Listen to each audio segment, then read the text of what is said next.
मरहबा collection mall, readymade कपड़ों का भरपूर खजाना। Jeans pant, T shirt, cargo pant, night pant, बच्चे और बच्चियों के लिए अच्छे खूबसूरत और उम्दा ड्रेस। पता याद रखें, जमुर हाई स्कूल मेन रोड, जैतून हजीन मस्जिद के पास, मालदा चौक, मालेगांव। 178-3 मालदेव शिवार मालेगांव कॉरपोरेशन की हद के अंदर एक खाजगी जमीन है 178-3 में। वहाँ लगभग 2017 में कुछ कच्चे घर थे। फिर वहाँ का जो मालिक है ज़मीन का, उसने पुलिस स्टेशन में कंप्लेंट दी थी। आगे चल के 2022 में वो मालिक ने हमारे पास तकरार की कि मेरी जगह पे ऐसा ऐसा एंक्रोचमेंट अनऑथराइज बांधकाम हुआ है, वो हटाओ। हमारे लोगों ने वगैरह नोटिस वगैरह दिए, लेकिन उनको हटाया नहीं। फिर उसने माननीय उच्च न्यायालय मुंबई में रिट पिटीशन दाखिल किया। तो वो हियरिंग, उसका रिपोर्टिंग वगैरह चलते रहा। लेकिन 27 जनवरी 2025 को कोर्ट ने एक आदेश किया कि भाई अभी तक कॉरपोरेशन ने वो अनधिकृत स्ट्रक्चर्स, एंक्रोचमेंट्स हटाए नहीं, तो आने वाले 3 महीने में कमिश्नर ने जो अभी तक कार्रवाई की उसका रिपोर्ट कोर्ट में एफिडेविट के द्वारा दाखिल करना और खुद पर्सनली कमिश्नर ने यहाँ हाजिर रहना कोर्ट में। फिर उसके बाद मैं वो 24 अप्रैल के पहले दाखिल करना था, लेकिन मैं रजे पे था 18 अप्रैल से। और हमारे लोगों ने भी जैसा वहाँ डिपार्टमेंट आते हैं, टाउन प्लानिंग प्रभाग कार्यालय क्रमांक 4, हमारा लॉ ऑफिस, उनसे उतनी कार्रवाई नहीं हुई। और उन्होंने मेरे कान में भी सीरियसली ये डाला नहीं कि भाई कोर्ट का ये स्ट्रिक्ट ऑर्डर है, इसलिए वो वहाँ कार्रवाई नहीं हुई। फिर कोर्ट ने 28 तारीख को इसकी हियरिंग रखी थी और वहाँ उन्होंने कहा कि भाई कमिश्नर ने क्या क्या है उस तो पर्सनली हाजिर रह के 30 तारीख को एफिडेविट करना है। हालांकि मैं छुट्टी पे था 30 तारीख को, फिर भी मैं ज्वाइन हुआ और मैंने कोर्ट में हाजिर रह के उनको बताया कि भाई मैं 26 मई तक अतिक्रमण या फिर वो जो अनऑथराइज स्ट्रक्चर है वो निकालूंगा। लेकिन कोर्ट माना नहीं कि भाई अब तक तुमने बहुत टाइम लिया और अगर आप कार्रवाई नहीं करते हो तो हम गवर्नमेंट को आपके खिलाफ मालूमात दे देंगे कि भाई कार्रवाई नहीं होती, तो एक तो कार्रवाई करो या फिर हम रिपोर्ट भेज देंगे। तो ये 28 तारीख या 30 तारीख को ऐसा आदेश हुआ था।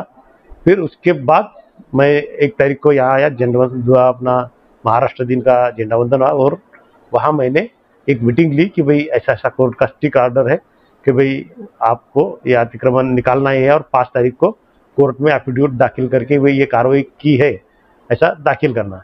वो हिसाब से हमने फिर वो कार्रवाई की। इसमें फिर हमने पुलिस की मदद ली, प्रभाग क्रमांक 4 के सभी ऑफिसर और कॉरपोरेशन के सभी बड़े ऑफिसर, सभी प्रभाग अधिकारी, उपायुक्त, अतिक्रमण विभाग के सभी अधिकारी, इनका मिलजोड़ करके 3 और 4 तारीख को हमने ये कार्रवाई की है। लगभग 54 वहाँ ये अनऑथराइज्ड स्ट्रक्चर थे, वो लगभग 50 तक हमने 3 तारीख तक तोड़े और लगे बचे वाले 4-5 हम 4 तारीख को तोड़े। और इसका ये एफिडेविट मैंने कल यानी 5 तारीख को कोर्ट में दाखिल किया। कोर्ट ने ये हमारा रिपोर्ट एक्सेप्ट किया और केस को डिसमिस कर दिया। यहाँ ऐसा मालूम पड़ा है कि जो जमीन मालक है, अभी इसके 178-3 के बारे में मैं कह नहीं सकता, लेकिन गांव में ऐसा कुछ शुरू है कि जो जमीन मालक है वो किसी एजेंट दलाल के द्वारा जीपीए देके या ऐसे ही 12-25 के प्लॉट गिराते हैं और वो आवाम को, नागरिकों को बेचते हैं। तो जो गरीब लोग हैं वो तहकीकात नहीं करते, कागजात की कॉरपोरेशन नहीं आते या कुछ ये नहीं करते और सादे बांड पे या मुँह बोले ऐसे ही प्लॉट पकड़ के वहाँ अपना घर बसाते हैं। लेकिन ये बहुत सारा गलत है, इससे मालकी भी लोगों को मिलती नहीं। तो मेरे आपके माध्यम से एक आवाम से रिक्वेस्ट है कि जहाँ लेआउट हो, जिसकी खरीदी बाकायदा सब रजिस्ट्रार ऑफिस में होती हो, ऐसे ही प्लॉट खरीदी करें।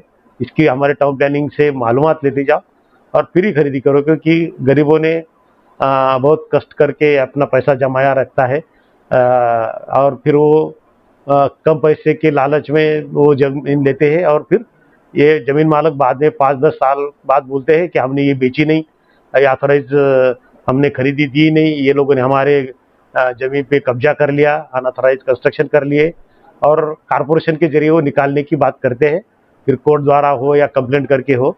तो मेरी गुजारिश है आवाम को कि भाई आप जो एनए वाले, लेआउट वाले, कारपोरेशन ने मंजूर किए वाले और सब रजिस्ट्रार जिसको खरीदी दे वो ऐसे ही प्लाट खरीदे। आगे चल के हम भी अभी जो कारपोरेशन की जगह है रोड के अंदर भी जहाँ कुछ झोपड़े बैठे हैं वो भी निकालने की कार्रवाई अभी कंटिन्यू रखने वाले हैं। और ऐसे जो भी हमारे कारपोरेशन की जगह पे जिन्होंने कब्जा किया उनको निकाला जाएगा। यहाँ जिन्होंने एफिडेविट करके दिया, नोटरी करके या कैसे भी, इसमें जो भी लोग शामिल है उनके ऊपर भी कार्रवाई करने का हम सोच रहे हैं, ताकि आगे चल के गरीब लोगों को धोखा ना हो जाए। तो हम नागरिकों के साथ में हैं, लेकिन नागरिकों ने, आवाम ने ये देखना चाहिए कि ये प्लॉट सही है या नहीं, और उसके बाद तहकीकात करके ही खरीदी करनी चाहिए। तो आगे चल के ऐसा हम नहीं होने देंगे। हर एक प्रभाग में हम 2-4 बोर्ड ऐसे लगाएंगे उर्दू में कि भाई 12-25 के प्लाट मत खरीदो, जो रियल प्लाट है या नए हुए वाले हैं जिसका खरीदी सब रजिस्ट्रार ऑफिस से होती है वही खरीदो।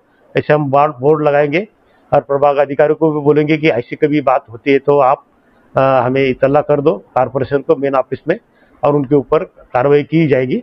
अभी तक जो हमारे प्लाट है खुद के कारपोरेशन के, वहाँ जहाँ भी ऐसे बेकायदा अनऑथराइज स्ट्रक्चर है वो भी गिराने की कोशिश हम जारी रखेंगे आगे चल के। और इसमें फिर जो भी दलाल होंगे या नोटरी जिन्होंने करवा दी उनके ऊपर भी कार्रवाई करने की सिफारिश हम पुलिस को करेंगे, उनके ऊपर भी कार्रवाई हो जाए।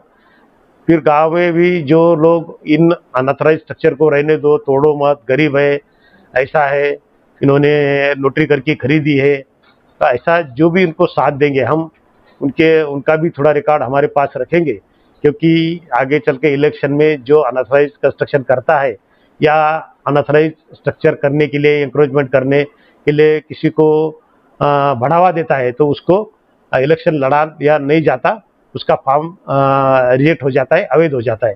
तो इनके लिए भी ये मैं सोचा था कि उनको भी ये मालूमात दे दूं कि जो भी कोई अनऑथराइज कंस्ट्रक्शन को या इंक्रोचमेंट को बढ़ावा देगा उनका रिकॉर्ड हमारे पास रखा जाएगा, और आगे चल के इलेक्शन में कभी वो खड़ा रहना चाहते हैं और फॉर्म भरते हैं तो फॉर्म रद्द करने के लिए, अवैध करने के लिए वो रिकॉर्ड हम निवडणूक अधिकारी के पास दे देंगे। तो एक बार फिर मेरी आवाम से गुजारिश है कि आप ऐसे 12-25 वाले जो झूठे या सरकारी जगह पे, रास्ते की जगह पे, कारपोरेशन की जगह पे जो झूठा लेआउट करके प्लाट बेचते, उनसे थोड़ा सावध रहिए, वहाँ खरीदी मत कीजिए, क्योंकि आपका खून का पैसा है, कष्ट का पैसा है, तो ऐसा एक गलत तरीके से खरीदी करने में ना जाए, क्योंकि आगे चल के यही जमीन मालक या एजेंट लोग कोर्ट में दावा करके हमारे पास तकरार करते हैं कि भाई ये अनऑथराइज स्ट्रक्चर हमारी जगह पे है, वो निकाल दो। तो ऐसा नुकसान न होने के लिए मेरी गुजारिश है सभी लोगों को कि ऐसे अनऑथराइज प्लॉट खरीदी मत कीजिए। सर, ये जो आपने कहा अतिक्रमण निकाल दिया, इलीगल कंस्ट्रक्शन था वो आपने निकाल दिया, तो क्या आपने वो निकाल के जगह मालिक को वो जगह ताबे में देने का ऐसा आदेश कोर्ट ने दिया था आपको?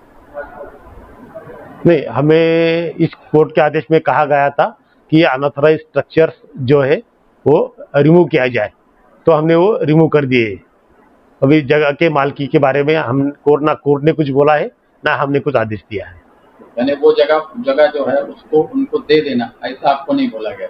नहीं, हमको ऐसा नहीं बोला गया। यानी सिर्फ आपको ये अनऑथराइज कंस्ट्रक्शन हटाओ, ऐसा ही बोला गया था, वो उतनी कार्रवाई हमने की है। अभी दूसरी बात ये आ रही सर, उसको डिमार्केशन किसने किया कि यही अनऑथराइज था? ऐसा सिटी सर्वे का कोई रिपोर्ट था या कोई और अथॉरिटी जो आपकी, उसकी रिपोर्ट आपके पास थी? आपके लोगों ने नोटिस जो दी, आप बोल रहे 55, वहाँ पे बता रहे 80, कोई बोला 140, ऐसा तो आपने तो तोड़ते टाइम तो 100 से ज्यादा झोपड़े तोड़ डाले। नहीं, रिकॉर्ड के हिसाब से 54 अनऑथराइज स्ट्रक्चर का हमारे पास रिकॉर्ड था वो हमने 178(3) में जो है हमारे टाउन प्लानिंग के लोगों ने सर्वे किया था, प्रभाग के लोग वहाँ गए थे, उन्होंने वो मार्किंग की थी और वो हिसाब से हमने वो अनऑथराइज्ड स्ट्रक्चर हटाए। तो लेकिन वो 100 से ज्यादा है, नहीं, वो लोग इसके बोल रहे हैं 100 से ज्यादा है। नहीं, वो लोग मुझे इसका पता नहीं। आप 50 बोल रहे हैं ना, तो 50 54 बोल रहे हैं ना आप, तो वहाँ पे सर तो वो 100 से ज्यादा है। ऐसा कौन बोल रहे हैं? वो लोग बोल रहे हैं कि हमारे घर 100 से ऐसा ज्यादा बोलने से नहीं होता।